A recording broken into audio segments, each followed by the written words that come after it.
Hi everyone, it's Sue from Art, Craft and Journals, and recently I had a little bit of a break away. I went to Bendigo for just a long weekend with my partner, and the prime reason we went was, apart from having a bit of a break, was to check out some of the collectibles, vintage stores that are up that way. There's quite a lot, in fact.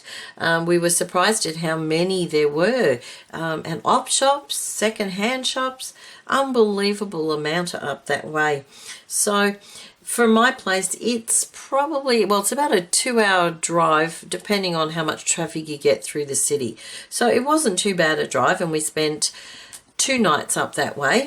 And the weather was really nice, except for one day it did start to rain in the afternoon. But other than that, it was, I mean, it's cold, don't get me wrong, still winter, but the sun was shining and it was really pleasant just rummaging through all the second-hand, vintage sort of collectible stores that were up that way. So I thought I might do a little bit of a haul and just show you some of the things that I got. Which you don't, around where I live, there's, because it's a new estate, I guess, and most of the area around where I live are fairly new estates. You know, there really isn't a lot of places to get antique or vintagey stuff at all. You have to do a bit of driving. But anyway, this is what I did get, and I picked up some vintage letters and receipts and things. These are $1 each. The lady, this was at a market, the lady was selling them for $1 each, which I thought was reasonable. This one is May the 1st, 1909. I think that might be the oldest one. Oh no, 1891. So some of them are pretty old, 1891. And I have scanned them, and if I can work out how to put them on my Zibbet store, I will. This one, 26th of September 04, and I'm assuming it's not 2004. This one is the old style telegram or letter, airmail letters that we used to get many years ago. And I have actually read some of them. It's quite interesting reading. There, so there's those. Now I picked up this for $2 from one of the op shops, and it's a little book, but it's basically got, I might see if I can zoom in for this one. Here we go. It's basically got, they're embossed, but just little pictures of little cottages and things, and little poems as well, which I thought they were really quite nice. I don't know, I might just end up cutting the images out. I'm not sure yet how I'll use it, but I really did like the images that it had. So that was that one, and it came in a little box too, so maybe a little journal in the box, I'm not sure. I picked up these. These actually came in the same packet as, I think it was this one, the air letter, and they're just 21st birthday cards. That one's 1952. So there's that one, not sure what I'll do with these yet. This one was separate. This one's a postcard type of, it's not really a postcard, it's just a card. It's a Christmas one, another 21st, and they're all to the same young lady. But there's those. And I picked up quite a few doilies. This one is very fine. And it's got a little flower design on either side. There was this one. And again, I will scan them, see how they come up. Most of these doilies I think were $5. This one I think I got for 50 cents. This one was from a different place. But these ones were all $5, so that's a nice little design on the end there. I like this one. This one's pretty. And they all are. This one, it doesn't look like it's hand-stitched, but it actually, well, it is. But the person who did it did an incredible job. And this one I thought was sweet.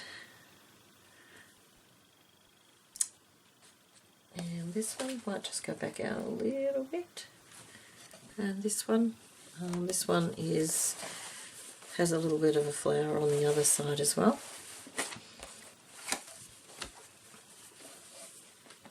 Now this I picked up at a place called Platform 9, which was in Castlemaine, I think it was, which is just a little bit, maybe half an hour's drive, maybe a bit longer from Bendigo itself. And I thought it would be, it's calligraphy, but it's, I'm pretty sure it's Chinese calligraphy, but I thought the pages would be great to use as backgrounds.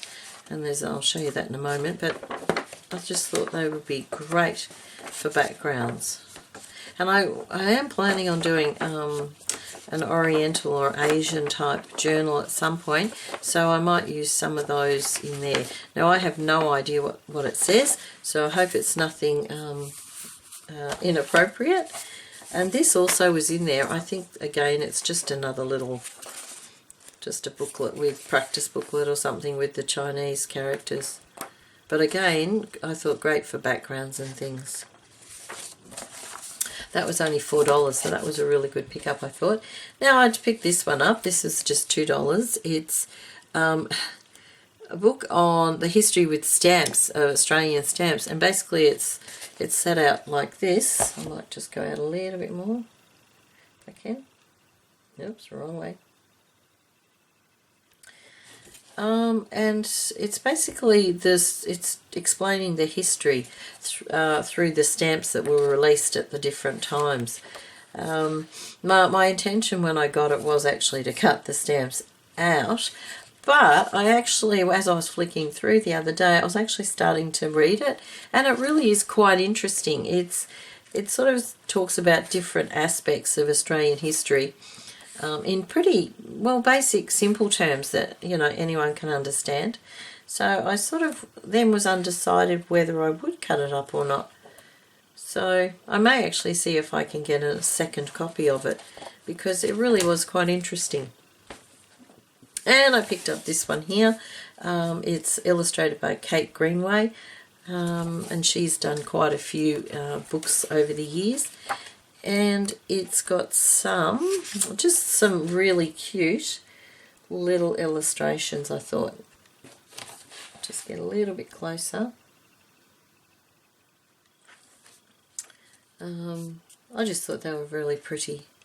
And again, I did buy it to cut up, but again, I looked down and went, oh, I don't know whether I can. Because, yeah, it's quite pretty. It's talking about the different types of flowers for each letter of the alphabet, and it's got little poems and sayings to go with each one. So it's quite a sweet book actually. So again, not sure about that one. So that's that one. Okay, so that was my haul video. My partner, he collects keys and things, so he got himself quite a few vintage sort of keys and bits, and like I think maybe a lock. He collects keys and locks, so his intention is to have some more on display. He already has some on display, but he wants to add to his collection. He's got quite a few now. So that was my haul in Bendigo and Castlemaine. And as I said, if you know, it was a really nice spot to go for this sort of thing. If you happen to be in Australia and not too far away, maybe a visit up that way. All right, thank you very much for watching, and I will see you next time. Bye for now.